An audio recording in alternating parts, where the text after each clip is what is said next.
जय माता दी दोस्तों, आप सभी लोगों को मेरा प्यार भरा नमस्कार। ओम शांति।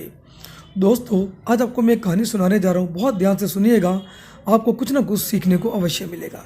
एक बहुत पुराने ज़माने की बात है। एक राजा होता था।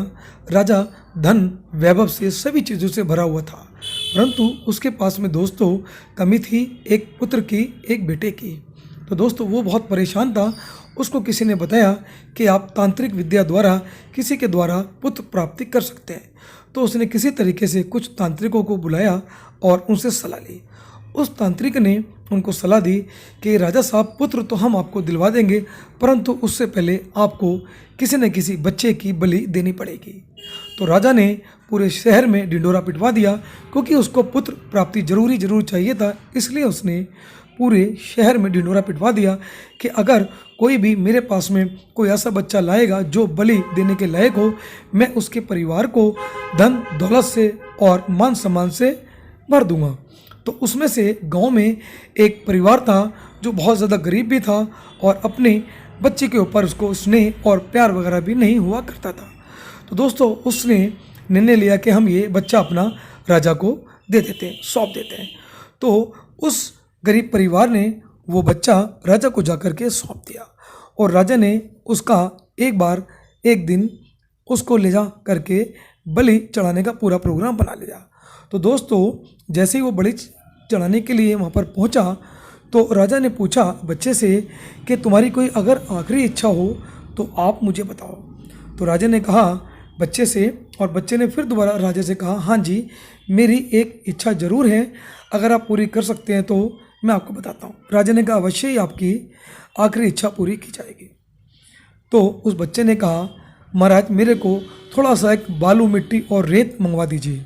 राजा ने तुरंत सिपाहियों को आज्ञा दी और उसके कहे अनुसार राजा ने उसके लिए रेत और मिट्टी मंगवा दी। उस बच्चे ने उस रेत और बालू से 4 महल बनाए और दोस्तों उसमें से एक महल करके उसने 3 महल सारे के सारे दोस्तों तोड़ दिए। फिर दोस्तों वो बच्चा बोला कि आप मेरी बलि चढ़ा दो राजा जी। परंतु राजा एकदम घबरा गया, बौखला गया। उसने कहा इस बच्चे ने कुछ अजीब किया है, सारे के सारे महल इसने तोड़वा दिए। राजा बोला मुझे बताओ कि तुमने ये सारे के सारे महल तोड़ दिए और एक महल को तुमने छोड़ दिया, इसके पीछे क्या राज है, मुझे बताओ, उससे पहले मैं आपकी बलि नहीं चढ़ाऊंगा। तो बच्चा बोला राजा जी, पहला महल मैंने इसलिए तोड़ा, वो जो मेरे माँ बाप थे उनका महल था।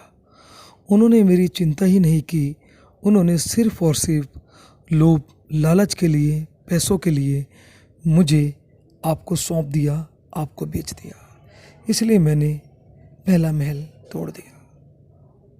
और राजा जी, दूसरा महल था मेरे अपने सगे संबंधी रिश्तेदारों का, जिन लोगों ने मेरे माँ बाप को मेरे सगे संबंधी होने के बावजूद भी उनको समझाया नहीं, रोका नहीं और ना ही उनके साथ खड़े होकर के उनका साथ दिया।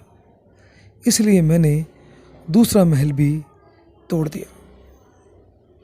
और राजा जी, तीसरा महल ये स्वयं आपका था, क्योंकि आप राजा हैं।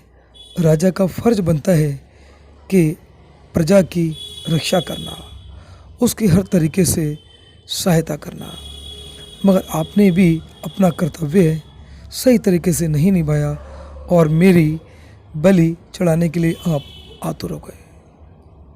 तो राजा और घबरा गया। उसने कहा फिर ये चौथा महल।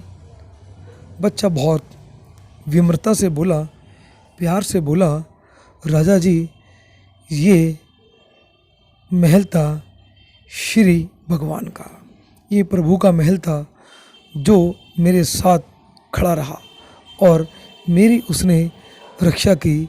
इसकी मैंने सबसे पहले प्रार्थना अर्चना की, इससे दुआ मांगी और मेरा डर भी ख़त्म हो गया। इसलिए मैंने इस महल को नहीं तोड़ा। ये प्रभु का महल है। जो हमेशा हरदम हर किसी के साथ रहता है और मेरे साथ भी है वो अभी। ये सुनकर के राजा के मन में एकदम से बहुत ज़्यादा दुख हुआ और अपने आप में उसको बहुत ज़्यादा शर्मिंदगी महसूस हुई। वो अपने आप में एक तरीके से कहते हैं कि जिसको गिल्टी महसूस करने लगा। और दोस्तों उसका विचार अचानक ही बदल गया और राजा ने सोचा क्यों ना मैं इसी बच्चे को गोद ले लूं और इसको अपना उत्तर अधिकारी बना दूं। और राजा ने वही किया, उसको अपना उत्तराधिकारी बना दिया और अपने पुत्र रूप के अंदर उसको स्वीकार किया। तो दोस्तों इस कहानी से हमको एक शिक्षा मिलती है कि सिर्फ और सिर्फ विश्वास करना है तो ऊपर वाले परमपिता परमेश्वर पे करना, परमेश्वर पे करना। और अगर किसी के काम आना है तो निस्वार्थ आना, निस्वार्थ आना, हृदय की गहराइयों से उसके काम आना, हृदय की गहराइयों से उसको अपनाना।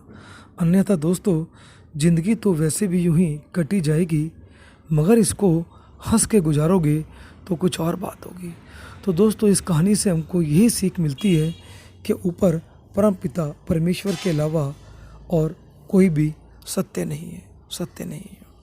अगर आप लोगों को मेरी ये प्रेरणादायक कहानी अच्छी लगती हो तो दोस्तों आगे इसको ज़रूर से ज़रूर शेयर करना, मैं आपका बहुत आभारी रहूँगा। आप सभी लोगों से विदा लेता हूँ। जय माता दी, जय माता दी। ओम शांति शांति शांति।